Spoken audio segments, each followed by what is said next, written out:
Hello, ladies and gentlemen. Thank you ever so much for joining us for the new Critical Minerals Association podcast.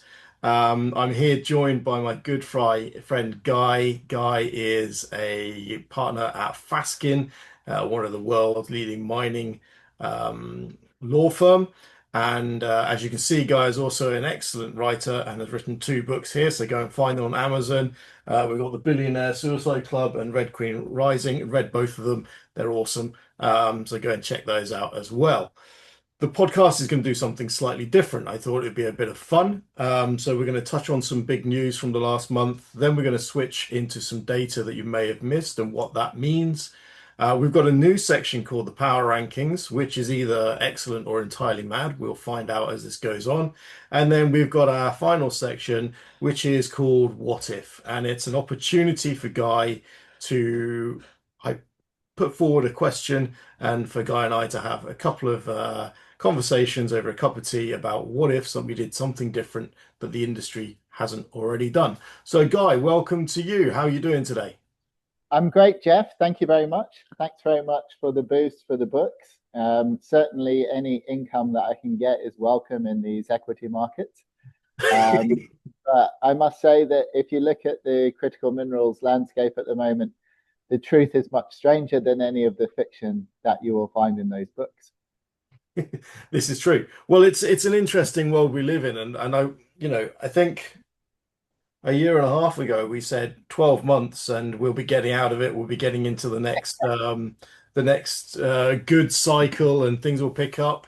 And just as we started to see some green shoots, a few big boots came around and stomped those back into the ground. So we are where we are, but I hope as quick as the chaos was brought upon us, the chaos can be ended and we can move forwards as an industry.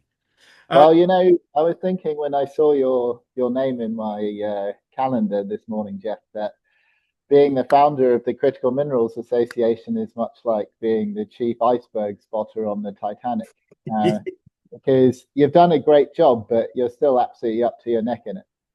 Absolutely. That's exactly where it, well, thank you very much for that.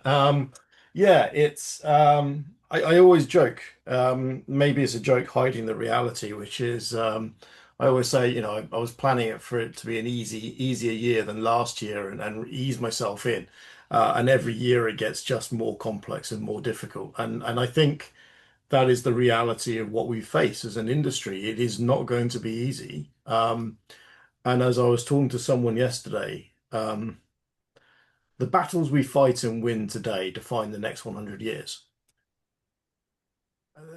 That doesn't sound easy, and nor should it be. So, if you're in the game and you want to achieve something, then you have to accept that we're all going to and have a few scars by the end of it. Probably not going to be as pretty as we were when we were young, but never mind. We will battle on through and see what we can achieve. And maybe when you and I are old and I've written my books to make some money as well, we can have a chat and see if we got all of this stuff right.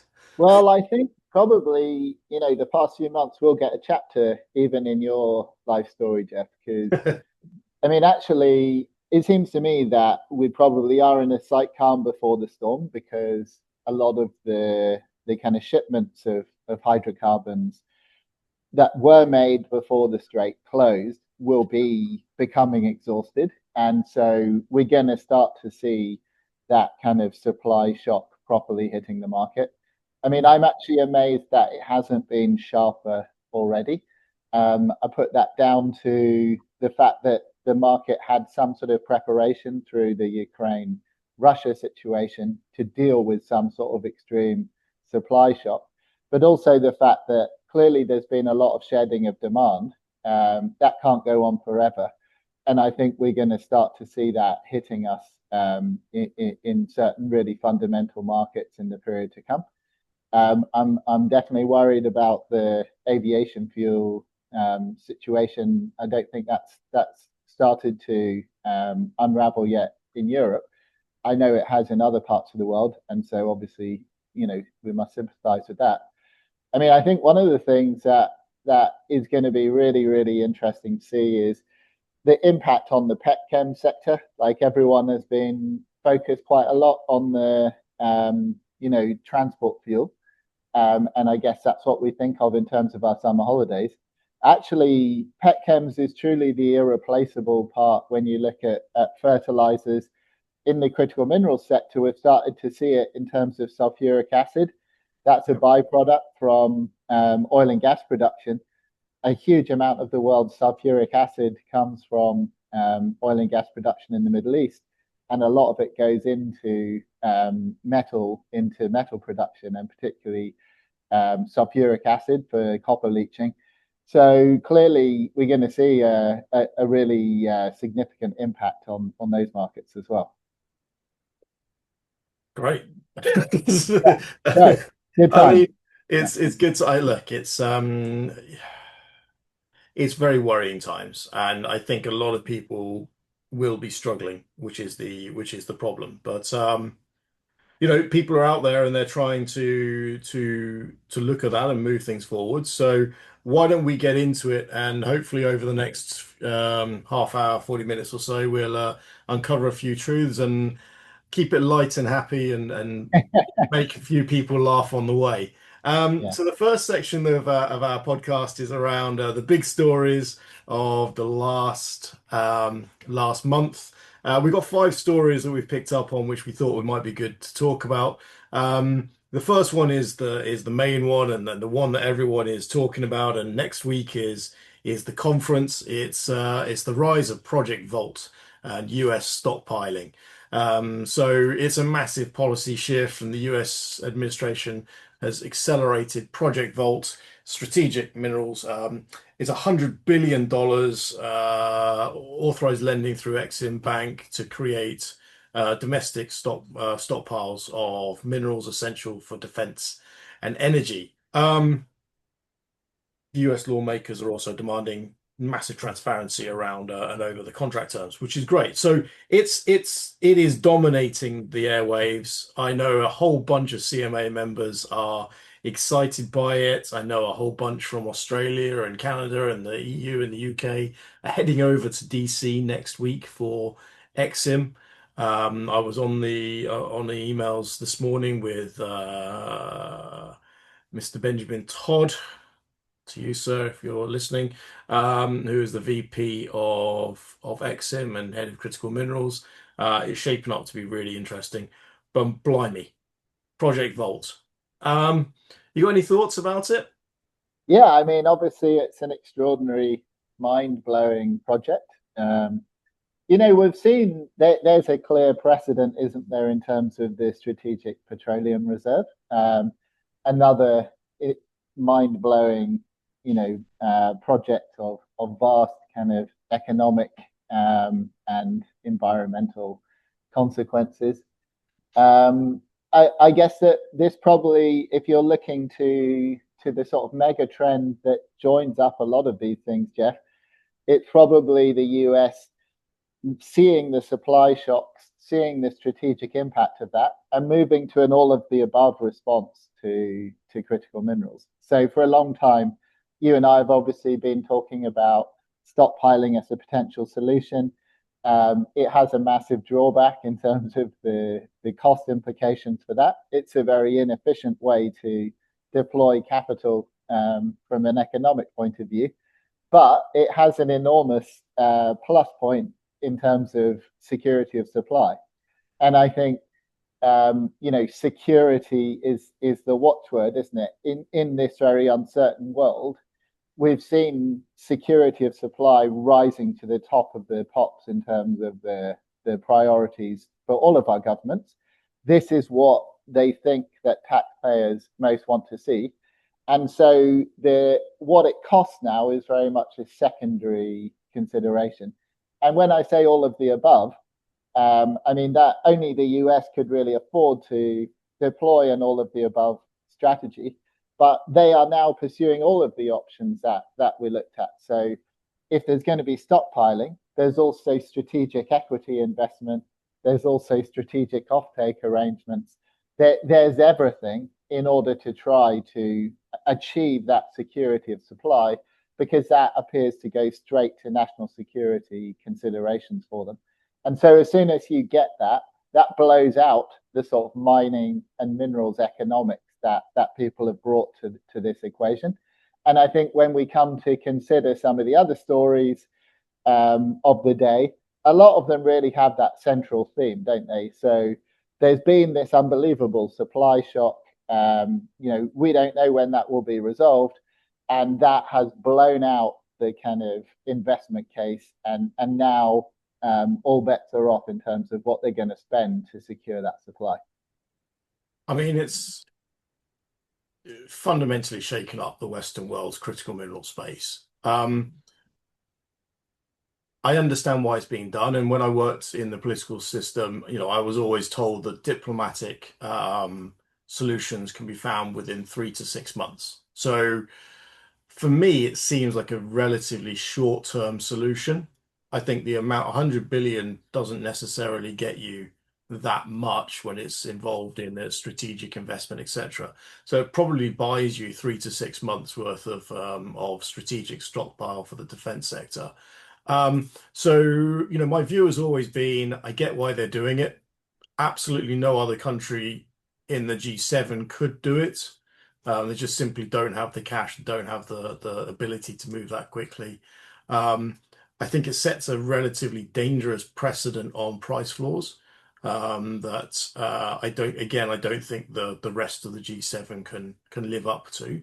But if you're an American, you're probably quite happy. You're rubbing your hands and finally we're getting stuff done. So, and it's attracting those projects that are most likely to succeed to America. They'll be there next week. It's quite incredible. So, you know, um, Well, the stakes are pretty high, Jeff. I mean, like 100 billion. What is that in terms of the reindustrialization of America? I mean, yeah, this is essentially what they're playing for. And so, if they have done that strategic analysis, they've identified this as a major threat to the entire industrial base of America. Then, actually, the numbers seem relatively trivial in that context. yeah, And in fact, you might say that the really important thing is, can they succeed? Is it actually deliverable? Some of the other deals that we've seen, you can see, are focused on trying to build up that know-how, that ability to actually deliver the minerals. Because what China has somewhat demonstrated is that it may not always be enough to have the money. You actually need to access the material too. And we've seen choke points around gallium, germanium, antimony, rare earths. Clearly, there will be others as this sort of situation continues to evolve. yeah, absolutely. Well, look, I think it's a really big thing. I think it's great. My question is always, does this change the system, or is it just a price solution? Um, and but as a price solution, as putting America first, which every government should put their own nation first. Isn't that why you get elected? Hats off to them. Well done. They've changed the game. So that's the big question. The number two, Greenland's rare earth consolidation. So Critical Metal Corp, well done to you guys, surged nearly 45% in a single day in April. That's after they secured 92.5% controlling stake in Tambreez in Greenland. Um, so it's one of the world's largest deposits of rare earths, and someone in the American government described it to me as a cornerstone asset. So, I mean, geez, that is a massive surge on your share price. Well played to them. Um, Terbium, dysprosium, big Yeah. option now for the West. My question to you is one, um, do you feel it's set set Critical Metals Corp up for a long term, and two, Greenland. There are people who, well, there are people who love it. We won't say more, and there are people who question the the potential to extract in Greenland. It's, depends on who you talk to. It's 50-50. You know the game better than most. What's your thoughts? Well, I mean, Greenland is an interesting one, isn't it, Jeff? Because Greenland is really a front page story rather than a business page story because I President love Trump, that. I love the way you've just said that. thank you. President Trump has created a sort of narrative around it that is obviously more than a mining story as we see it. See, to me, I was more interested in the Serra Verde story from Brazil, Pela Ema and USA Rare Earth.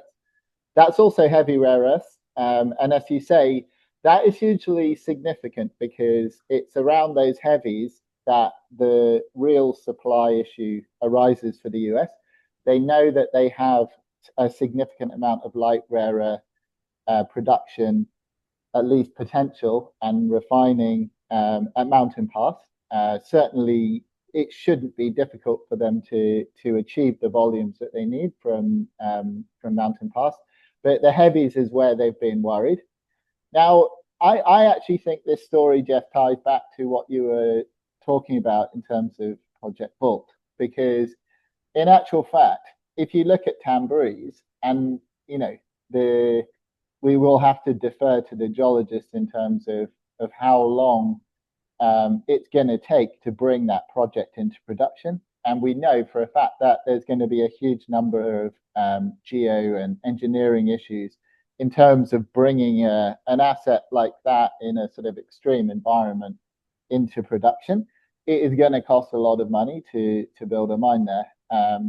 And that is not like share price advice on the bidder or anything, but yeah, that's going to take. There's going to be a lot of capital between now and production. Now, if you look at the horizon for that, when the president sold the story of Greenland, I imagine that people reading it outside of the industry were thinking, we take Greenland and we solve our rare earth problem. The reality is that even if Tambourines delivers what people hope, it's a what 15 to 20-year solution potentially. What do you do in the interim? And that's probably where someone has said, well, what do we do if we lose access to heavies now? And we still need to build all of the drones that we are throwing into these conflicts that appear to be proliferating around the world. Well, how are we going to fix that? And so stockpiling is as you say, like a stopgap solution to a situation that you can't organically fix. And we all, between us, we've often discussed the fact that China had a 30-year head start in a lot of these industrial processes. Well, it's not going to take 30 years for the US to catch up with the resources they're putting into it, but neither is it going to take 18 months. The Yeah. reality is that these are long-term projects. There's an unbelievable gap in terms of the IP, the people. What they do have is money, and so that I think is your Project Vault.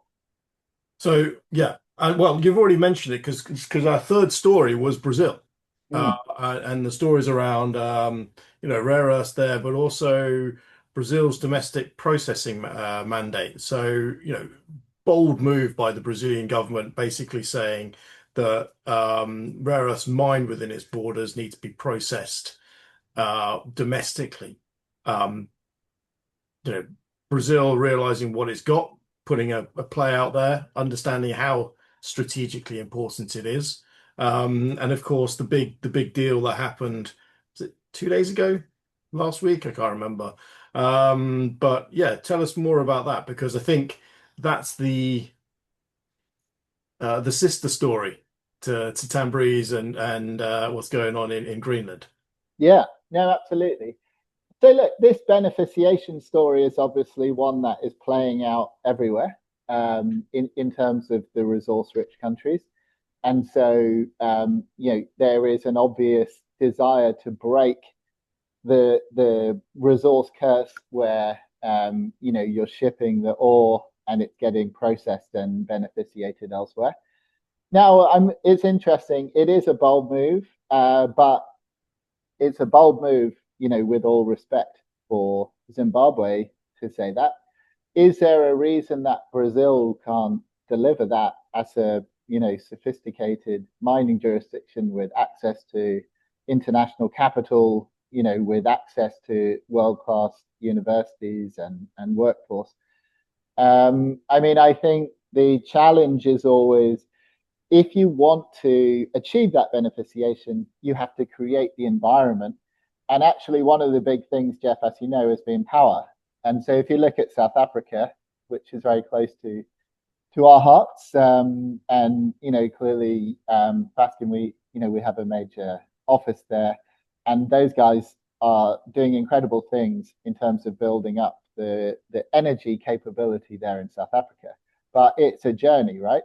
And Yep. I think the ability to deliver sustainable, affordable energy is really what unlocks that Yeah. sort of processing. And so I see no reason why Brazil can't and shouldn't achieve great things for their economy through this, but they will need to ensure that they have that very kind of joined up industrial strategy to deliver I think I think the timing is clever. it. Yeah. Okay. Because Brazil has got every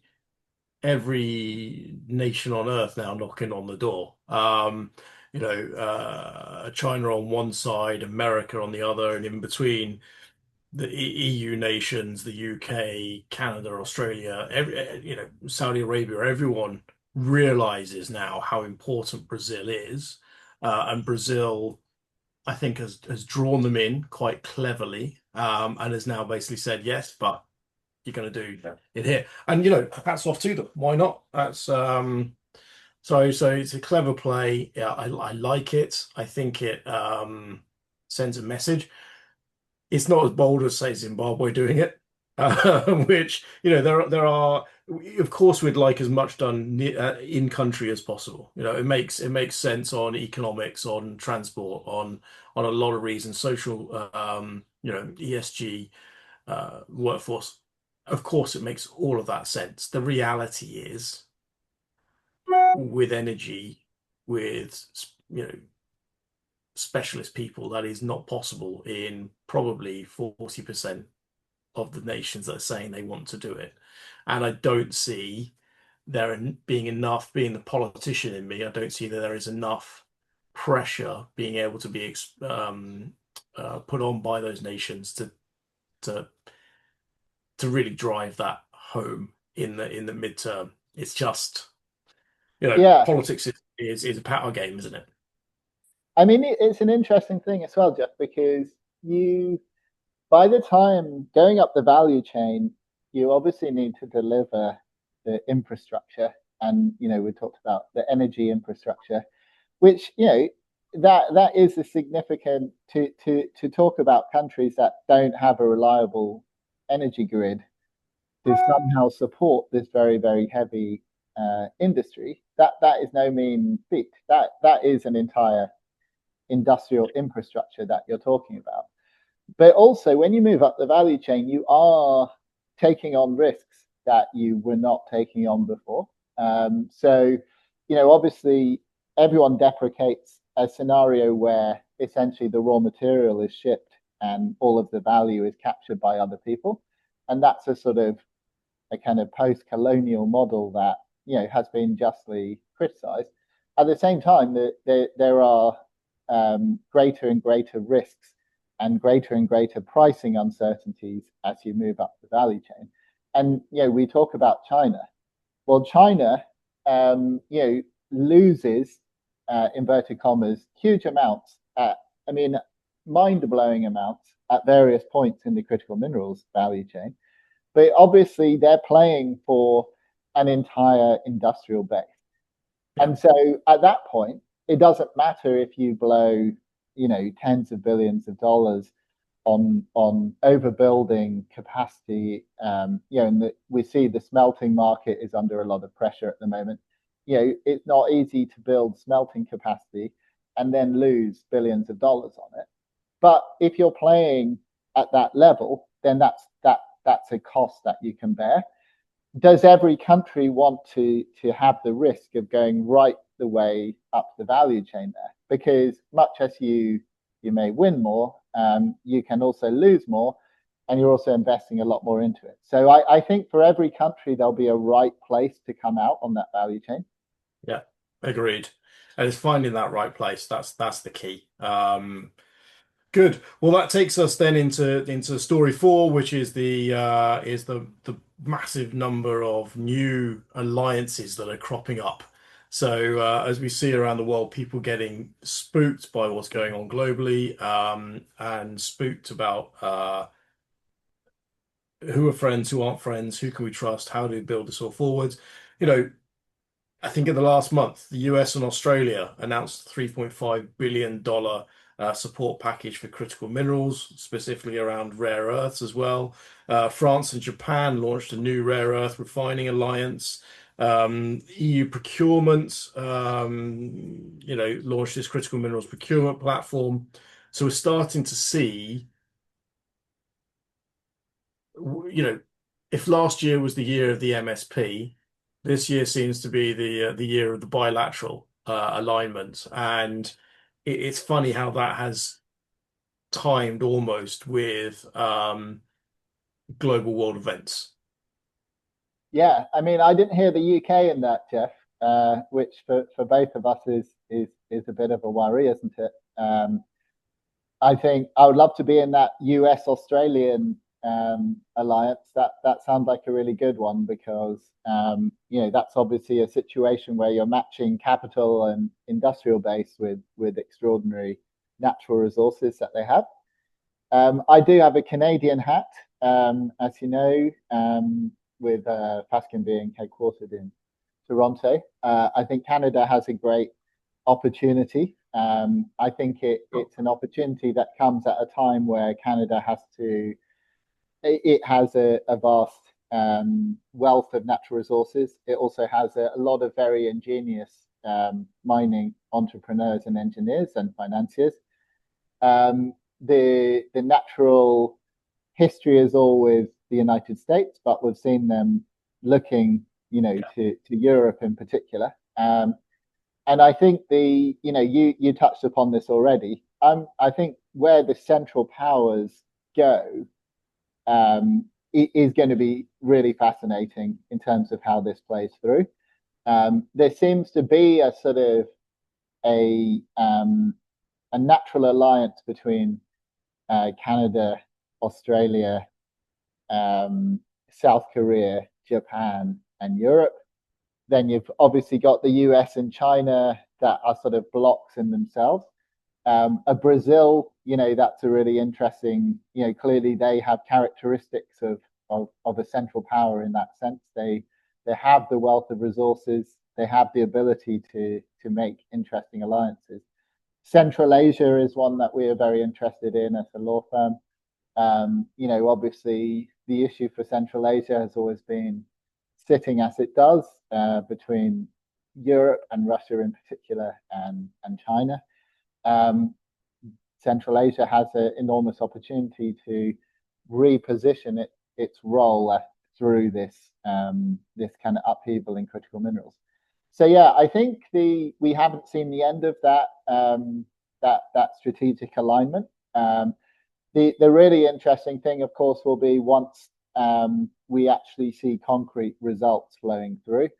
There was, as you know, and have seen the press releases for an awful lot of strategic memoranda of understanding. But what's more interesting is when countries are writing checks for investments in other countries.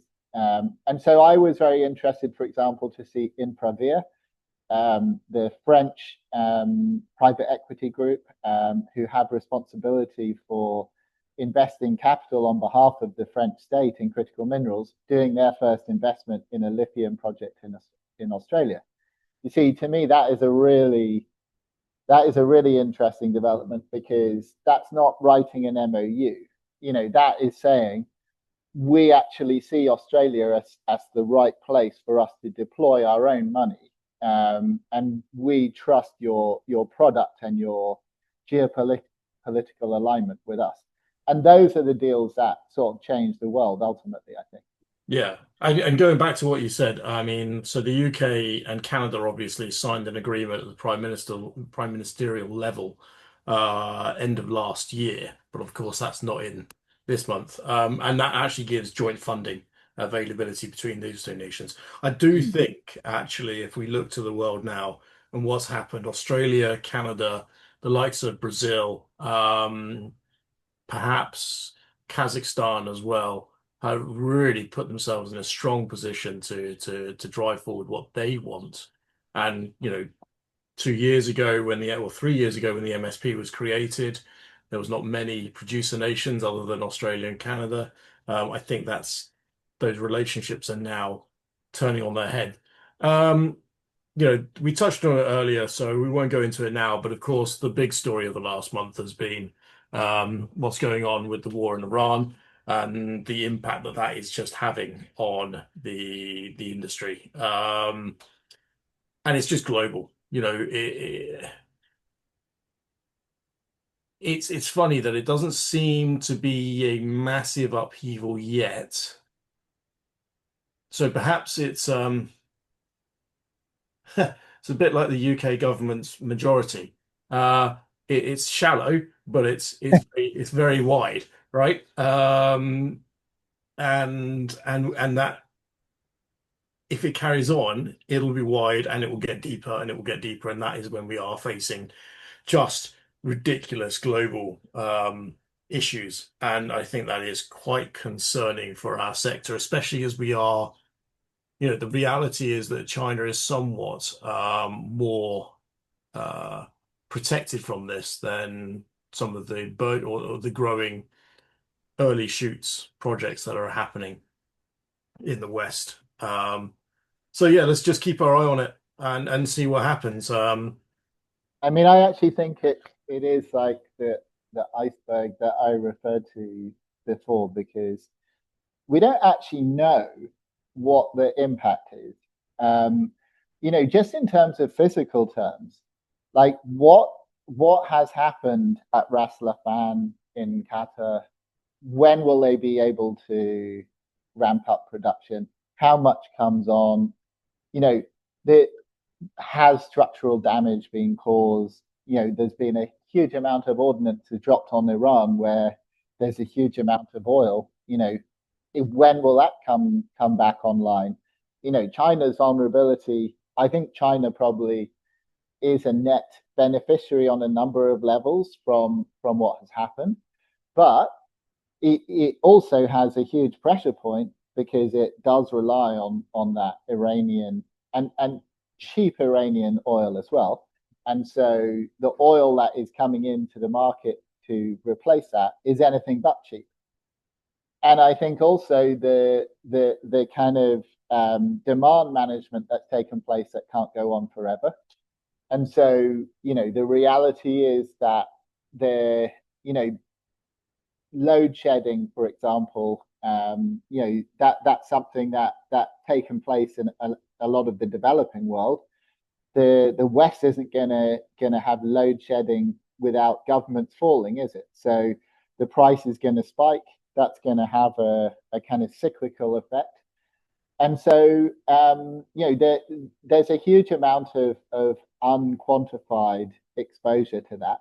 And then, as you say, just in terms of the direct impact on the market, in terms of the petchem supply for mining, for example, that's going to have a knock-on effect. It's going to increase the cost of mining.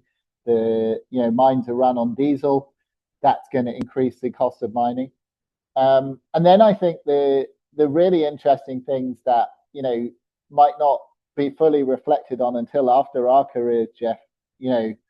That I suspect that we're going to see electrification, sweep ever more rapidly now through Europe. So I think you now allow cheap Chinese electric vehicles, And I think that's one massive benefit that China will capture from that. But I think Europe will decide that it has to allow that kind of cheap Chinese EVs to front load the EV transition. And so, that's going to have another knock-on impact in terms of the demand for copper, for example. So, lots of cycles within cycles, right? Amazing. I mean, it is. Well, let's keep our eyes to the ground. And next month we've got a new guest, and we'll see what their views are on things as we try and watch these things progress. I'm looking Yeah. at time, so let's move on. So the next section we were going to do was around just two bits of data that you may have missed out there. So the first one is one that you brought onto the table, which was around lithium prices and the implications of what they may mean going forwards. Yeah, I mean, I guess the thing that kind of caught my eye a little bit, and this was actually a story that Eric Onstadt, you know, shared with me, but it was the fact that the pricing, the floor prices that were set at the time of the MP Materials deal are now the lithium price is trading back above that again. I mean, it has periodically since those contracts were done. I mean, that obviously is very interesting in terms of the how you look at the floor price and how US policymakers will look at the floor price model. The fact that essentially, if the pricing is going to bob around that kind of level, that makes those deals seem more sensible than it did. It also shows the fact that lithium, people were talking about lithium as being down in the dumps, for the foreseeable future, and that's been completely confounded. And I think what we're going to see is that the demand for lithium, continues to support the development of new projects. And what is going to be super interesting is to see where those projects now come from. So I think it's a boost, obviously, for the sector.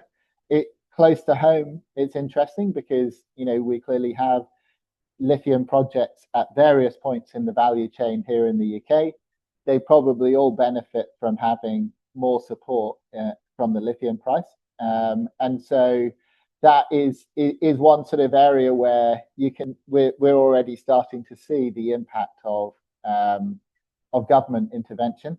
But it also probably tells us that it's going to be a rocky ride in any market where there is that kind of intervention. The market is going to continue to behave in a fairly dysfunctional manner at times. Yeah, I completely agree. I know there's a lot of companies, and I talk to a lot of CEOs in charge of lithium companies, and they're rather boyish about what's going on. So for them, long may it continue to be good news. But Yeah, it certainly makes critics of the price floors, and I've been a critic of the price floors myself.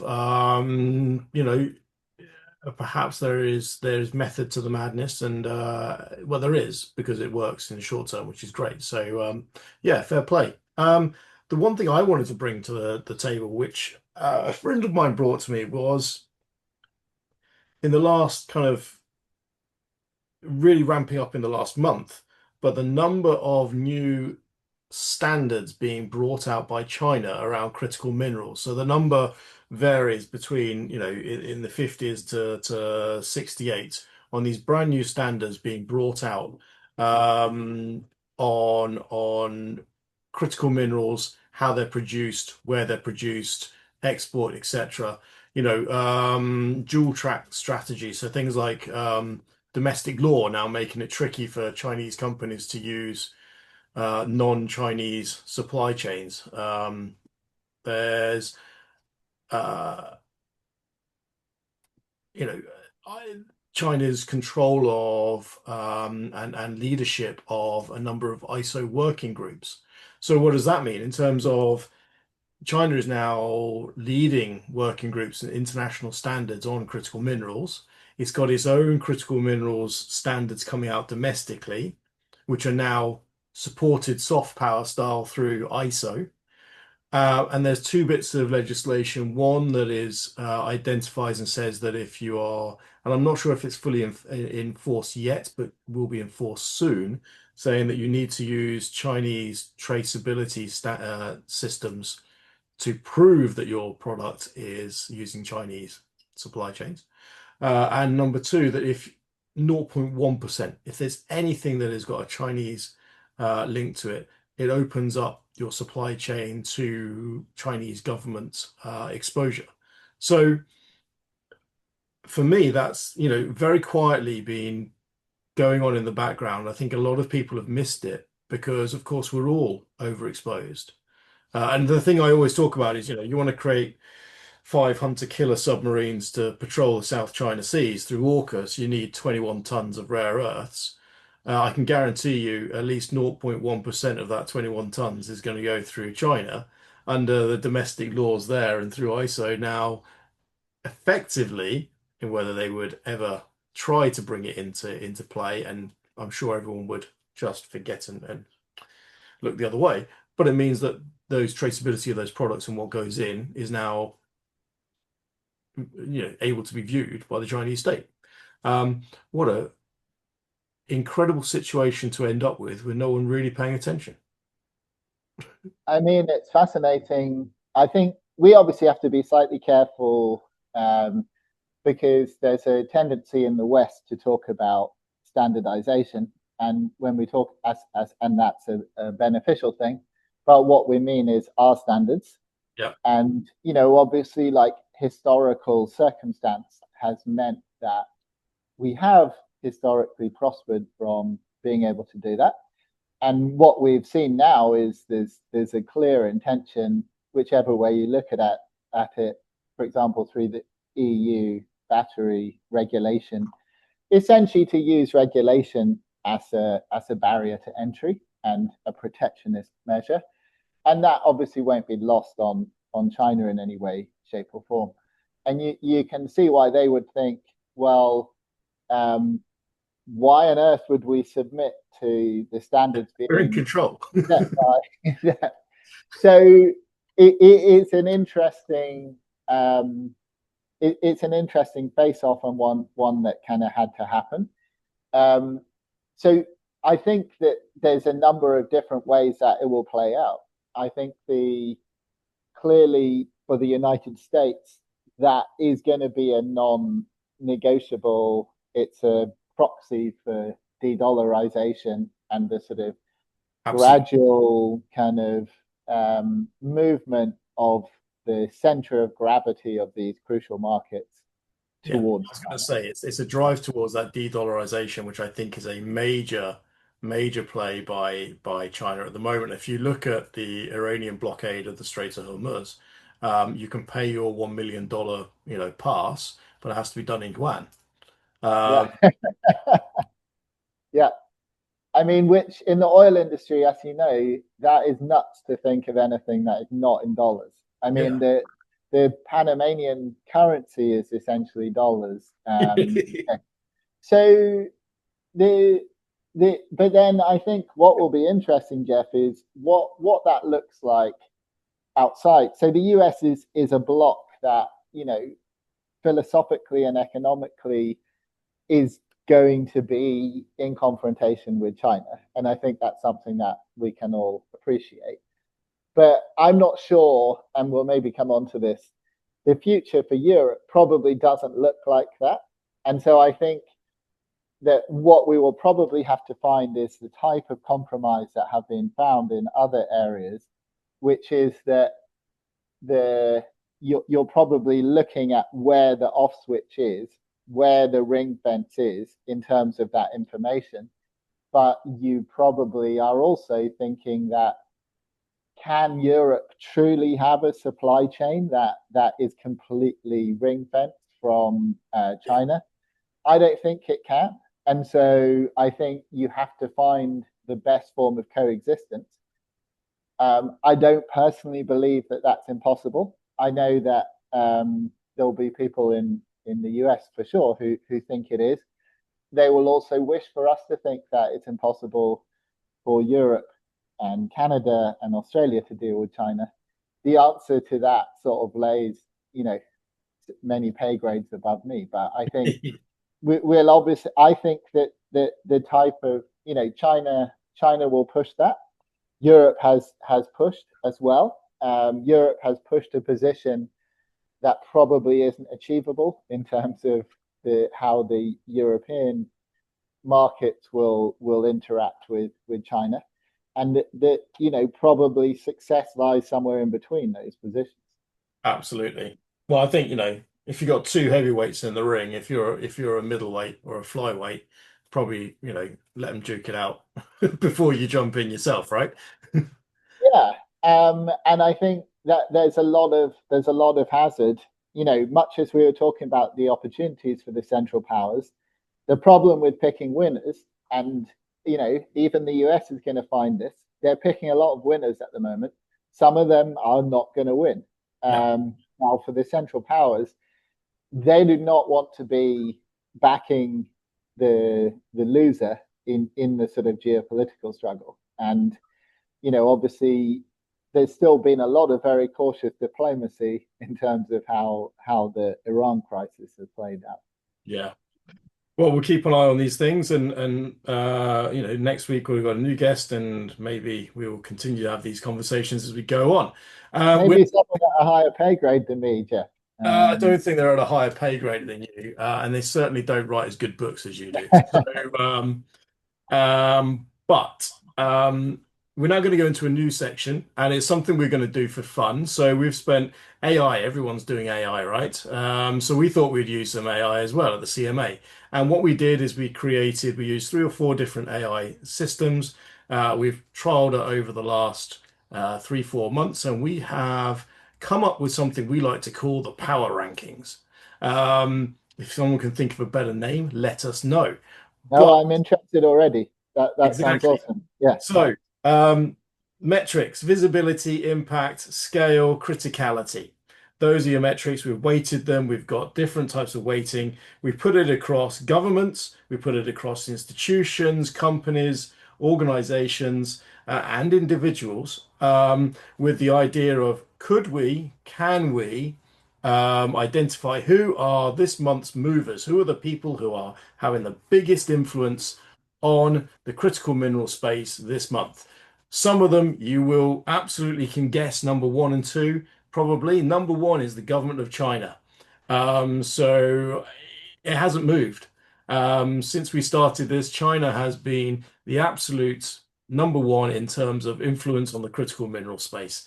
The big interesting thing here is that there is no shrinking of the gap between China and anyone else. So they are staying far ahead of everyone else. No one's catching up. They are still the major influencer. Someone telling me I need to move on.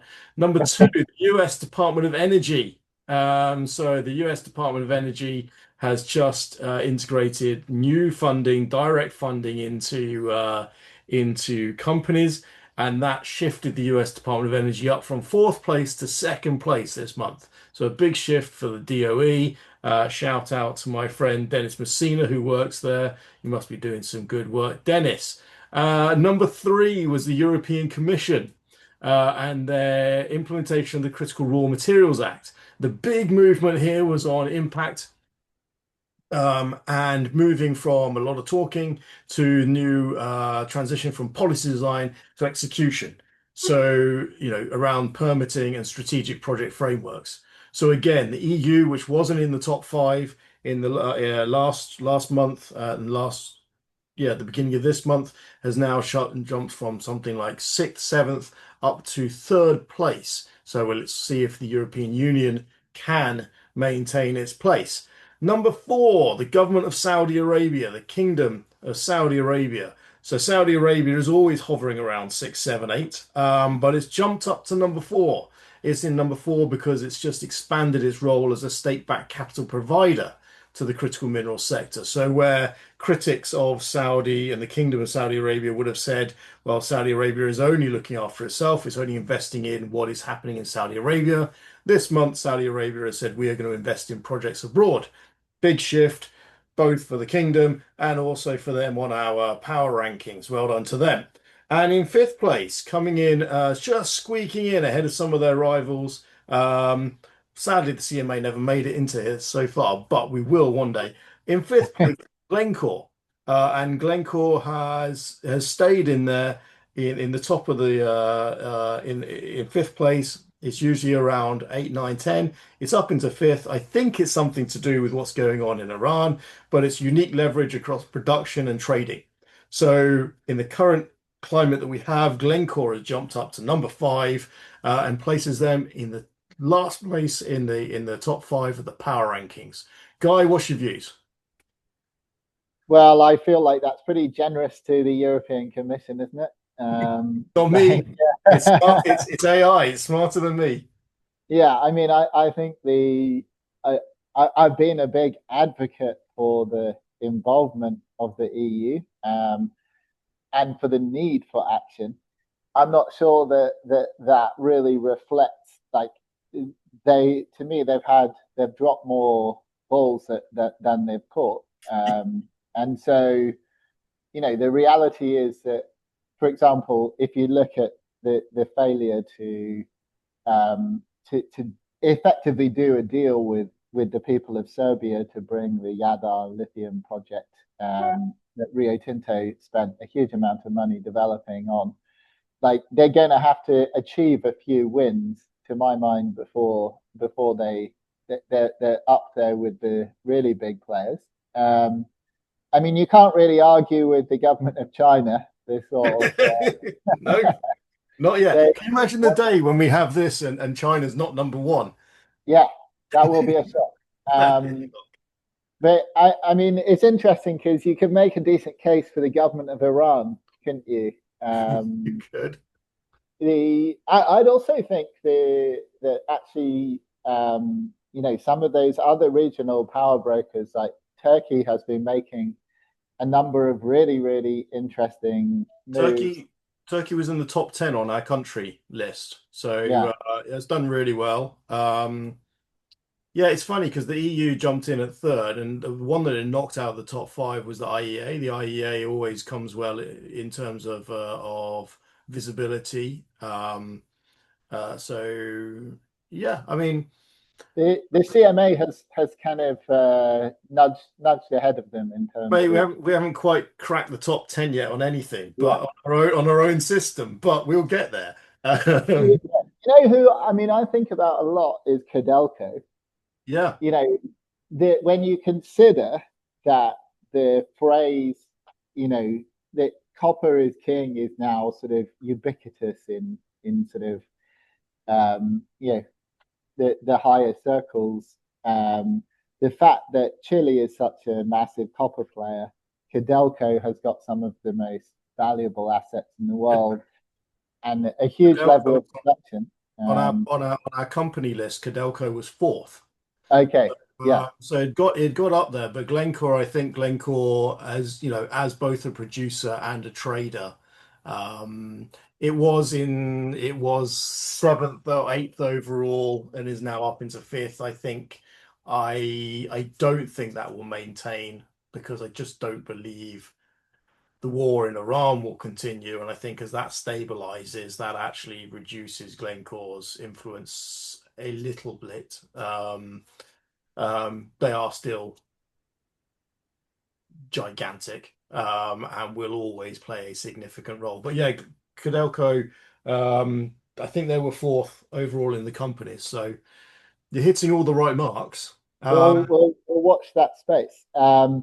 Yeah, I mean, I think that there obviously is a space, isn't there, for, depending on when you assess it. Like, the DRC has made some pretty big plays with its cobalt export,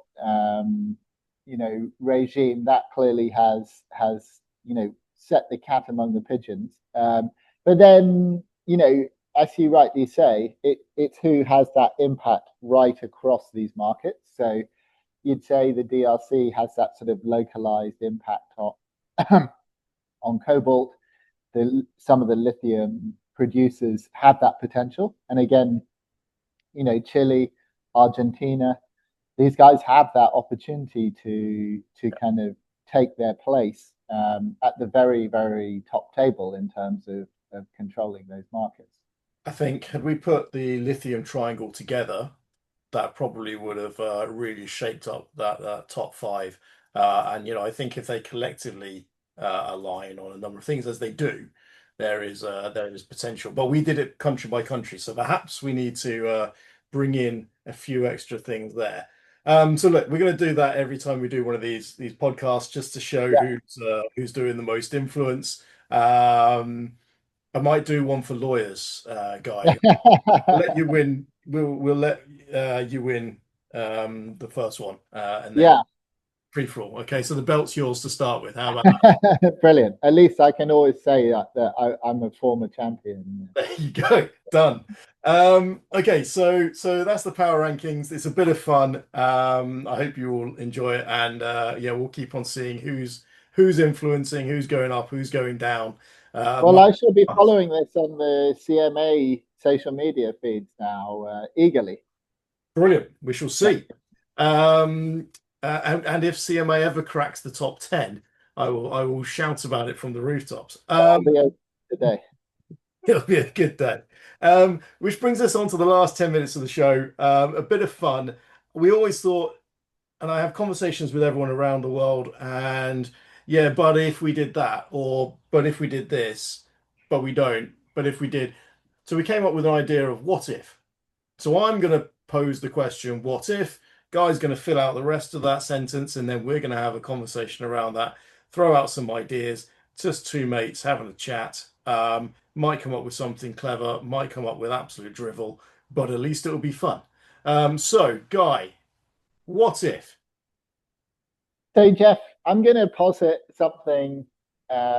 This has caused enormous controversy in the oil and gas sector, and I think with very good reason. But Ed Miliband, you know, he's doubled down. There was a lot of pressure from the sector to reinvigorate the North Sea. I think not just from the sector, from Donald Trump, from many, and from industry commentators. I personally think that we have taken a slightly quixotic position as a massive importer of North Sea oil and gas from Norway to cut off our own development. But let's assume that we are where we are. Ed Miliband has decided to double down. So what if we actually did double down? Like, what if we actually went all in for energy transition? How would we do things differently? And what opportunities would that create for us? I always believed that the UK missed the trick. We did miss it in terms of not ruling it banning the internal combustion engine earlier. Clearly, it would have had enormous costs, but it also would have created a electric vehicle industry here that I suggest would be the center of the global industry. It will be a natural place for it. Now that opportunity has gone.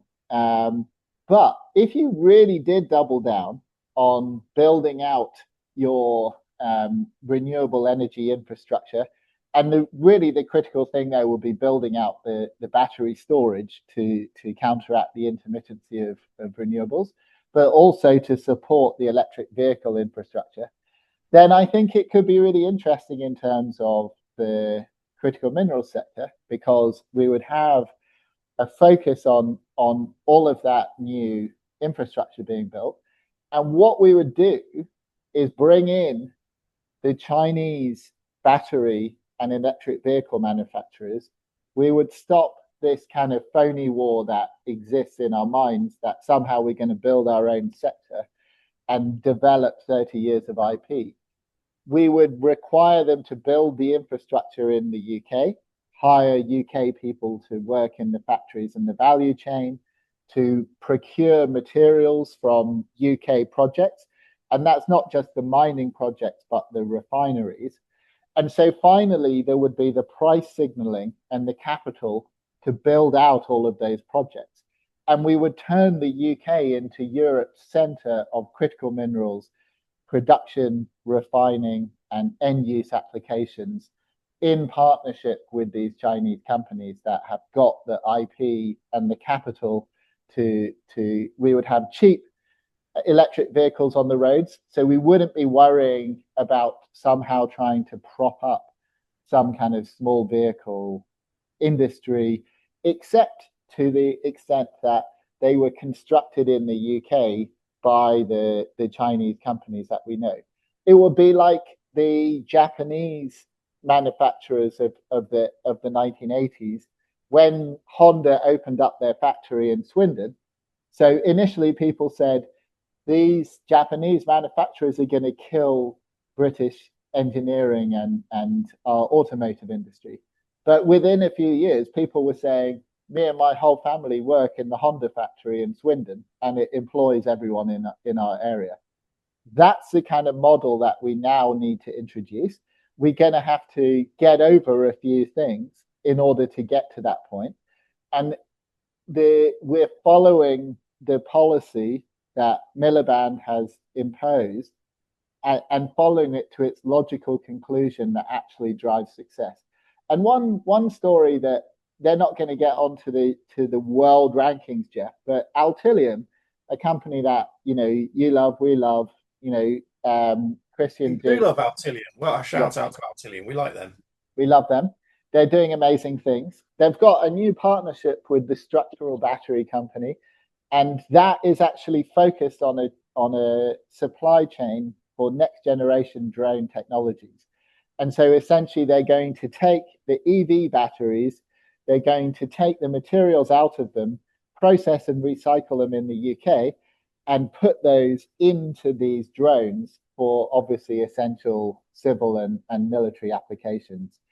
Now, that's the kind of business that makes sense for the UK, not to be fighting tooth and nail to prop up industries that have no chance of surviving without partnership with the global players. And so I think the issue for those companies has been scale up.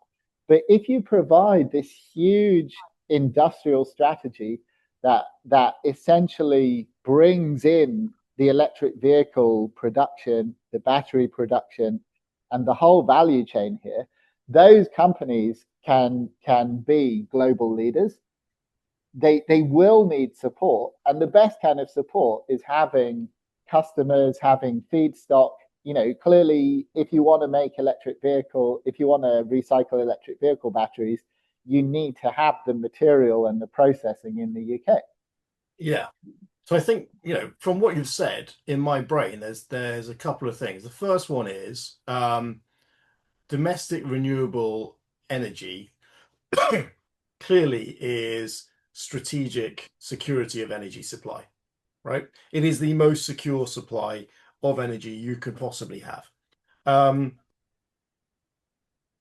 The second thing, my wife is Iraqi, so let's not let her hear that, because obviously 95% of their economy is oil. But but that, I think, is, if we're talking about strategic gain and where we need to be by 2050, if you can control your energy domestically, you are in a much stronger position than we currently are. Number two, I think from what you said, I kind of look at a short term versus mid term versus long term, right? So the long term goal is, well, Knox Darcy went to Iran and found oil, and that fundamentally changed the global economy, right? It was a Brit who lived in Brisbane, made his money in mining, sold up, used his money, found oil. That became British Petroleum, BP. That gave a fundamental change and in the efficiency of energy, and we saw the next 100 years dominated by oil and gas. We're at that kind of juxtaposition right now. So the next 100 years will be defined by what happens in this decade, maybe the next. So I think in the short term, your idea of bringing China in and setting that up and learning that, I can see how that all works. I agree, right? But everyone knows I'm a bit of a hippie. Ben once said that, as we progress, we can either go back to, if we don't want to be, doing what we do now, we can either go back to living in caves or we can go forward to Star Trek. well, that makes me a Trekkie. So, And that is exactly the way to look at it. I mean, I'm talking about the art of the possible. yeah, Do I think the US is wrong to look to rebuild, revitalize their own industrial base, level the playing field in terms of industrial output? No. no, Do I think the UK can do that independently? Also, no. I yeah, mean, how on earth can we catch up? How can we compete on but that level? but the conversation in 20 years will not be about how we got to where we are in 20 years. It will be, all right, what can Britain now do with the technology, the resources that are in the country, for Britain, for a British made economy, yada, yada, yada. Um, Having forgotten that oil and gas was, the key 20 years ago. And I truly believe using nuclear as well, because I see a role for nuclear in our energy makeup. So using that, I can see where we could be in 20 years' time. And I truly believe that it's it's cowardice to move away from electrification of our energy system. It's scary. It is scary, but everything's scary, right? So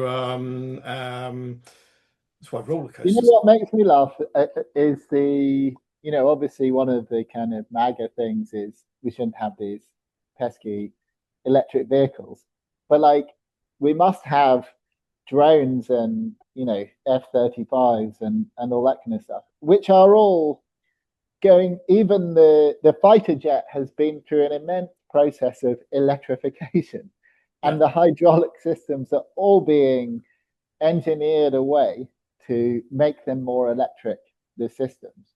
yeah. So whether you like it or not, that just is progress. It is progress, and the economy. If we can do this, and we should do this, um, imagine. Well, no, we can't even imagine what we can do in 50 years' time. What we'll be able to do in our economy, I don't think we can even, in our industry and our infrastructure, I don't even think we can understand what that looks like, because it will be so different to what it currently exists. Um, so your question was, what if we double down on Ed Miliband's goals and net zero? Look, I fundamentally agree with it. We can't do it alone. Um, I actually think you're right. In 20 years' time, a lot of the stuff you put in now and has been in will be going through recycling. And I do think what the UK is very good at, and we look at this through the CMA, and I would say that CMA UK's circular economy members are world leading in this. They are ahead of everyone else. Is that circular economy of critical minerals is taking what was and making it into something new. And I do think if the UK is going to have a significant role on the global scene, yes, it's in finance, yes, it's in law and standards, but it's also in that circular economy. And electrification becomes easier and responsible material management becomes easier when you are good at it. The better you are, the cheaper it becomes. The cheaper it becomes, more people invest in it. It's a virtuous circle. Um, and then, perhaps you and I will be on the USS Enterprise before our last days. Maybe not, but you can only hope. Watching out for those icebergs. Those sky, yeah, those starbergs. But I completely agree with you. I question, politically, I can see how it would be so difficult to actually do a complete reset and say we're going to partner with China on this. And there is clearly a an issue around certain parts of industrial alignment. There are other people in the world who do this stuff, but not on the scale that China does. Um, but yeah, I'm fully in that camp. Also, I think that if you had a fully electric, okay, so battery storage is absolutely key. You're right to point that one out. Grid capacity, don't get me started on how terrifying the amount of money needed for the grid capacity. You know, that's hundreds of billions required to make that work. But get all of that done over the next 20 years. Um, what that allows you to do actually is then run mines and refining and processing a circular economy 24/7, much more efficiently than we do now, which means less primary. We're always going to have to do primary extraction. We'll always have to do it. But it'll be less, and that will be more efficient because it'll be using drones, etc. And it all starts with sorting out your energy efficiency. So I'm with you on this one. Um, yeah, uh, pretty tricky. And the one thing I would say is, could the UK do it without bankrupting itself? Well, that's the trick. That's the one little issue we might have to find a way past. Well, I mean, I think the reality of this situation is that you, a partnership is what you need. And I think that there probably are many partnerships. One is with the EU. And I definitely think that there's a huge role for the UK as part of a European strategy of critical minerals. And I think the reality is that hopefully it's more like two partners than two drunks in a bar propping each other up. But either way, we're better together. And that is not a political remark, but a critical minerals remark. No, perfect. Look, guy, we're going to leave it there. Thank you ever so much. Really good fun talking to you today. We've covered a lot of stuff. You've been our first guest on this, and so thank you ever so much for buying into the idea. And I hope you'll continue to watch the new ones as we put them out over the next year or so. I'll get you that championship belt, don't you worry. And we'll catch up with each other soon. For all of those who've watched this, thank you ever so much. I hope you've had fun. And the next one will come out towards the end of May with our new guest. I've got a couple of people lined up, but I will just have to confirm one of them before we can do that. Guy, thank you ever so much. Well done to you. And my last question is, have we got another book coming out anytime soon? There's another. It's a work in progress, Jeff, but it's a sequel to Tam, my Okay. Tam Panther Yeah. story. Yeah. Good stuff. Looking forward Yeah. to it. Okay. Thanks a lot, Stay Jeff. well. Great to Thank see you. you. Cheers. Bye. Bye.